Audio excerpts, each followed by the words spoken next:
Welcome back sa ating channel. Naging mainit nga no sapin sa mundo ng social media. Talagang ang humagulgol sa galit at iyak itong si Kuting ng Norte na ito. Mula nung maibulgar at maisiwalat ang kanyang tinatagong baho sa loob mismo ng palasyo. Ngayon nga ay talagang hindi makakawala si Kuting ng Norte dahil nga sa mga ebidensya at mga pruweba na nakalap nga ng mga batikang mga abogado, lalong-lalo na ngayon dahil nagsama-sama ang kanyang problema na pati nga si Lisa Tanas ay nahulian ng mga scandal video. Ngayon nga ay tuloy-tuloy ang karma sa kanilang buhay at pamilya. Ngayon nga ay hindi palalagpasin ng mga netizen at mambabatas itong si Kuting ng Norte. Well mga kaibigan, para nga sa karagdagang impormasyon, panoorin nga natin ang buong video. At kung bago ka pa lamang sa aking channel, huwag kalimutan i-click ang subscribe button at notification bell para lagi kang updated sa ating mga bagong video. At para sa sulit viewers natin dyan, maraming salamat sa walang sawang pagsuporta. Hindi niya personality yon. Alam mo yon, parang ano yan eh, may isang salita, 'di ba? Kita mo nga. Okay, kita mo. Kahit ayaw na ni past President Rodrigo Duterte na tumakbo siya with BBM, pinanindigan niya pa rin. Ganun siya eh. Meron siyang paninindigan, 'di ba? Ito na nga, siya pa yung babae, siya pa yung may paninindigan. Mas may bayag pa siya kaysa dun sa mga lalaki. Alam mo yun? Kaysa dun kay Bangag. Oo, 'di ba? 'Di ba? Nakakaloka. Okay. Ilabas na raw yung video. I hope ilalabas na ni Inday Sara yan. You know, very soon. Kasi nga, naibigay. Ano daw? Sabi ni Filipino F, no more sa mga actors and actresses dahil na-impluwensyahan din yung mga dating politician. Politician na hindi ma-showbiz at no to dirty trapos na. Of course. Alam mo yon, ako, ang stand ko dyan, yung parang ayaw mo na ng artista, ayaw mo na ng yung mga sikat na mga popular. Tama. Ako kasi, tama naman na wag na kung wala namang ginagawa. So again, sabi ko nga, kung sa tingin nyo wala namang nagawa sa bayan, yung mga naiupo nyo na dyan na dating politician, tapos especially yung mga nagkakaso, naging guilty and everything, we believe yung mga convicted. Oo. Pero di ba sasabi nila, deserve naman ng tao ang second chances. Yes. Pero right now, kung wala pa rin silang ginawa, tigilan na natin. Ang dami ho dyan deserving. Tapos yung talagang, alam yung batas at susundin talaga kung ano yung nasa batas. Hindi yung babalukturtin ang batas. Yun. That's true. Kailangan yung talagang pinaglalaban. At saka yun, paulit-ulit. You know, may integrity, may paninindigan, may prinsipyo na paninindigan nila. Hindi sila takot mawala ng budget. Kasi maiintindihan kayo ng constituent nyo, ng mga taong bumoto kayo. Lumabas kayo sa media, sabihin nyo, or lumabas kayo sa social media, kung ayaw kayo interviewin ng media na, wala ako, hindi ako binigyan ng budget kasi I'm going against them. Tingnan nyo si Congressman Marcoleta. Minahal siya ng tao. So people, talagang sinabi ng tao, we want you to run for senator. Diba? So right now, look at him. Diba? Ganun yun eh. Speaking of Kong Marcoleta, tinanggal siya sa mga committee na napaka-importante. Dahil siya ay nag-speak out at talagang siya rin ay isa sa mga voices of justice. Yeah. So dito mo pala makikita na ano yung reason bakit siya tinanggal doon sa committee kung saan na kinabibilangan niya. 'Di ba? Alam mo, if you're an outsider, it's so obvious. Sobrang obvious na natatakot silang mabuking kung ano man yung tinatago nila. Ayaw nilang ma-question or ma-correct. Which is so wrong. Kasi, di ba, parang dapat ang ating mga politician, you are supposed to be the voice of the people. Di ba, na sa katotohanan, dapat kayo may katapatan, dapat kayo ay nagmamalasakit sa mamamayang Pilipino, but kaso ang ginagawa nyo, pinagtatakpan ninyo yung mga mali. Hindi nyo nga pinag-uusapan yung mga importanteng problema ng ating bayan. Yun nga, hindi nyo pinag-uusapan yung PhilHealth budget. Hindi nyo pinag-uusapan yung flood control project. Ang focus nyo, banatan ng banatan si VP Sara. Parang Ano ba? 125 No. million compared to 1 trillion for 2 years compared to how many billions for PhilHealth? Well, their target is to destroy Inday. Yun talaga yung target nila. Remember, last year, sinasabi ko na sa kanila na ito yung modus nila, ito yung O-plan to destroy Inday, the Duterte, the critics, like vloggers, like now, I may consider you, I hope you can be one of the bloggers now. I want you to speak up more often. Diba? So, ito yung tina-target nila. So, sabi nga ni Alvin Sabalo, tama si VP Sara, walang nagagawa ang Congress para sa mamamayan kundi nag-aksaya ng pera ng bayan. Exactly. Puro hearing. Puro pagpapalabas, pagdagastos dito sa mga fake witnesses o yung mga paid witnesses. Wala na silang ginagawa dyan sa Congress para pag-usapan how to improve the life of the Filipino people. 'Di ba? Yeah. Puro away dito, puro pang-aaway sa mga kritiko. So it's so sad para sa taong bayan. And grabe, no, sis? Yeah, ibang level. Ibang level ang type of politician we have here. Hindi naman lahat, no? Kasi nakikita ko rin may mga tumatayo din dyan yung minority, di ba? Nakita ko nga yung one time, sino yun? Wilbert Lee ba yun na congressman? Na talagang he's trying to. Tapos parang si Garin, tinry niyang ikat. Kinat niya. Nag-oppose. Nag-oppose. Which is kaya... Doon sa budget ng DOH, you're right. Yeah. So, kasi, tignan mo kapag gusto nilang i-approve ang budget, wala nang deliberation, wala nang kutanong-tanong. Wala. The fact na hindi naman Vice President, budget yon. Pero pag si Inday, busisiin natin. Even we talk about 2025 budget, pero ang pinag-uusapan nila, nandun pa rin sa 2022. Kasi utos ni Tambaluslos at utos ni Bangag yan at ni Satanas to target Inday para sirain siya. By the way, you expect vloggers and other mga paid people to attack Inday Sara. That's their mission. 'Di ba? Yan ang utos nila Tambaluslos para nga masira si Inday. Pero di naman nila masisira yan. Tiyan mo, sila lalo nasisira. They're destroying themselves. 'Di ba? Oo, sobra. Nagsi-self-destruct. Kasi, self-destruction. Again, mapapansin mo, season na politician ang mga Duterte. Nagaling na yan sa gera.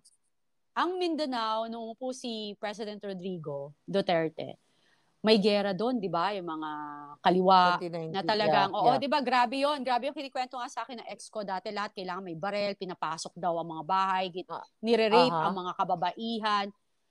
Inayos niya ang Davao. Siya nagsabi, ibang level. So, dumaan na yan sa gera. So, ano na sila? Train na sila sa gera. Etong mga to, mga baguhan, na ang kaya lang gawin is puro salita, boses. Kaya nga, di ba, sabi ko, most of them, dinadaan sa panggigipit, pang-iinsulto, paninigaw, pagmumura, in public. Which is so wrong. Di ba? Parang, tingnan mo si Inday, very quiet. Ako, hindi ko maintindihan. Yun nasa Congress, paulit-ulit na invoking, blah, blah, blah, blah, na kayo nang bahala. Pero, di ba, parang yung mga young guns na pinipilit nila na dapat impeach. Diyos ko po. Ano ba yan? Impeach. Wala dapat na nga silang Yeah.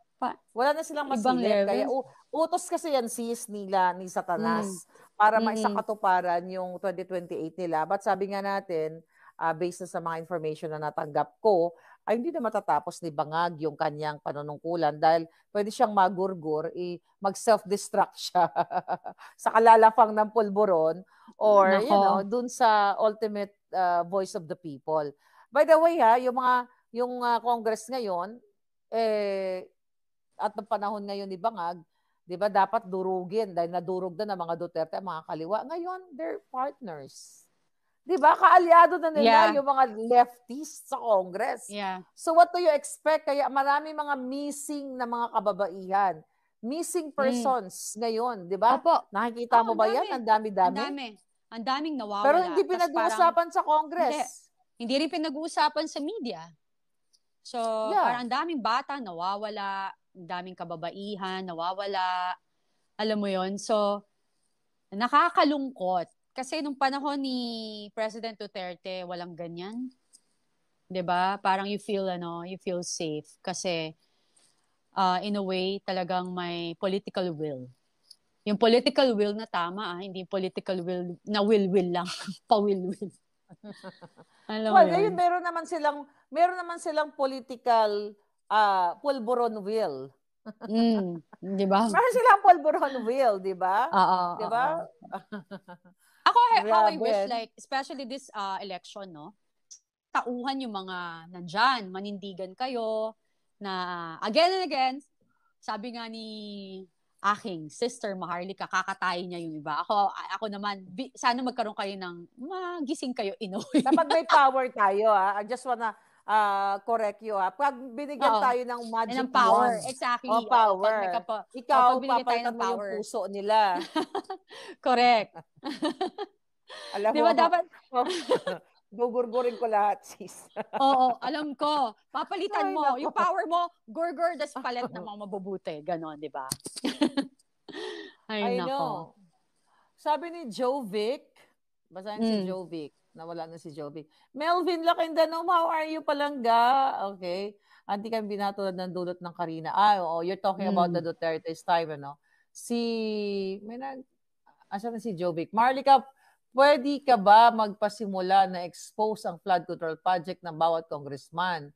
May revealing the details, name of project, location, at contract price, contractor. Mas credible pagal sa'yo. Okay. Pwede naman. Shout out naman. Kailangan natin ng mga assistant dyan. We'll try our best. Magandang yan. Yeah. Magandang yan. Maganda yan. We have to help each other. Wala akong staff eh. So, kung mayroong pwedeng mag-staff, mag-provide sa atin, alam mo naman, nire-report natin yung mga galing sa reliable informant o source or puting ahas, di ba? Oo, kay Maharlika na lang ibigay ang power, sabi ni Kiko Recho. Ay, grabe. Talagang, gusto ko talagang gurgurin lahat. Kathy, sabi ni Palangga, Naku, pinakakanta ka, Miss Cathy request mo, pwede mo ba kantahin yung Pusong Bato? Pinagkakanta pa. Ano ito? Diba? Nakakatawa naman kayo. So, sis, ano yung status ngayon sa Pilipinas? Diba, for sure, nag-grocery ka, diba? Saan ka nag-grocery? Sa palengke? Sa super, Well, sometimes sa palengke, kasi ako talaga nag-grocery for the house kasi hilig kong kumanta. Ang kumanta talaga, magluto! Eto kasi si Palangga. Mahilig din ako kumanta.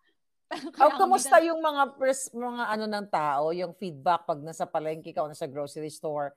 Yung mga common sentiments.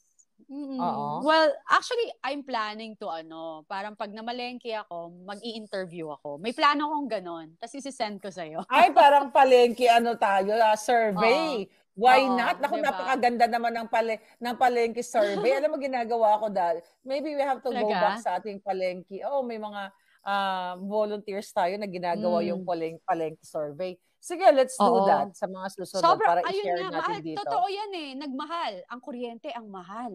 Ang tubig, nagmahal. Ang food, nagmahal. Totoo, nagmahal. When you say nagmahal, ano ba yung regular bill mo before? Noong Duterte's time, ano yung mga bill mo nagre-range sa how much? Ay, nako. Diba? Layo, sis. Hindi. Ang layo. Basta nagmahal. Okay. Electric bill ko dati is mga 17. Tapos ngayon, umaabot na ako ng 50. 55, ganyan. So imagine electric bill pa lang yan. Electric bill pa lang yan. 55,000? A month. Diba? Oh my God. Yung from 17,000. May machine ka ba ng panggorgor dyan? Bakit ganyan kataas? Chika lang. Wala, pero alam ko may mga machine sila na nabibili para manggurgor. Diba? Grabe, ang mahal. Okay, sabi ni, magbasa tayo ng comment. Yung bigas, diba? Ang mahal, 40 pesos ata yung 40 pesos yung pinakamura. Yun ang alam ko na nakikita ko. Wow. So, hindi na natin details kung bakit 55,000 yung bill kasi baka naman masabi nyo nag-flaunt itong si aking sister. But yeah, basta importante, nalaman natin. Kayo ba, hindi ba nagmahal ang inyong mga bills? Kasi, Oh, maraming maraming expensive. nag-comment, sis. Ayan, Sabi ni Ana CH, totoo yan, dati 5K kami pag summer, ngayon napako na sa 10K kahit umuulan. Diyos ko, O, pangakong di ba? napako. Sabi ni Kampong Chicken from Singapore, Ma'am Cathy, masasayang lang yung pure heart na ibibigay mo kung sakaling may power ka. Dahil matutunaw lang yan sa loob ng maitim na kaluluwa. That's true. Kaya sabi ko, sis, gurgur ang solusyon. Okay? Oo. Okay. Ang ganda mo daw, sabi ni Alex Titong. Maraming Okay. salamat po. Kasing ganda lang ni Maharlika. 20K, di ba? Syempre, papakabog ba ako sa alindog mo, di ba? Kailangan ko lang mag-diet ng konti. Kasi tumaba ako sa cruise, grabe. Tumaba ako sa kakalapang doon. Pati Actually, tubig daw tumaas. Oo, pati to. Nakakatawa Ano, yan si Maharlika nung nasa cruise siya. Sis, tumataba ako dito, hindi ako makadiet. Kasi pag nasa bakasyon ka, fun, di ba? Dapat talaga walang diet. Alam mo yan. Nasunog pati yung Festla ko, pero ngayon bumabalik na yung dating kasi ginagamit ko na yung soap mo. Pero hindi pa lahat wala pa kasi hindi mo pa ako nabigyan hindi ko makita yung instruction. Sige, gawin ko later. Yeah. Ayan. Sabi ni nga ito, namin, may nag-comment. Yeah, go ahead, sis. Basahin mo yan. Si Hebert, tubig nga namin dati 800 per month. Now, 3,500 na a month. Wow. Yan yung bagong bangag na Pilipinas. Kaya yung pinahirapan talaga. Sabi ni Carmelita Mendoza, panahon ni Duterte pinakamataas kong kuryente 2,500. Pero panahon ni Bangag 4K na. Kapit bahay, sarap buhay, jumper pa more. Jumper na lang daw, nagja-jumper. Diyos ko, oh my God. Kawawa yung mahihirap. Oh my God, just imagine that, 'di ba? So, yeah, how do we solve this problem? Okay? Well, I think you need to Yeah, sorry, sis, go ahead. Yeah, yes, sis. How do we solve this problem, mga palangga? We have to end them. We have to gurgur them, right? Kasi sila yung reason eh. And also, sis, kasi may batas na parang protected sila, yung sa kuryente. Parang, even yung may mga nagja-jumper, i-charge pa rin sa amin, sa atin, sa aming Pilipina, kahit hindi kami yung nag-jumper. Kaya nga dapat regulated ng government. Yes. Yung water, power supply, water supply, dapat regulated ng government para hindi basta-basta nagtataas itong mga negosyanteng ito. Pero what do you expect? 'Di ba? Itong mga negosyanteng, na humahawak ng ating tubig, kuryente, mga amigo, 'di ba? Mga cronies din ni Bangag. Kaya imbis na imagine nyo ilang milyon ang household natin. 'Di ba? Ang population natin 100 to 120 million. Ipalagay natin ilang household, kalahati na lang kunyari ang household numbers na 'yan. Gaano kalaki yan? 100, that's 50 million. Okay na household. So, sa piso-piso lang ang ipapatong nila. Okay? Ilang million yan. We're just talking piso pa lang. Nadudugasin ang sambayan ng Pilipinos. That's why we really have to end this bangag. Kasi ginagamit nila yung kapangyarihan ng gobyerno para itaas ang mga bills natin, bills ninyo dyan sa Pilipinas, itaas ang mga presyo ng bilihin, katulad ng pinangako niyang bigas na 20 pesos per kilogram, mga prices, di ba, mga basic commodities prices.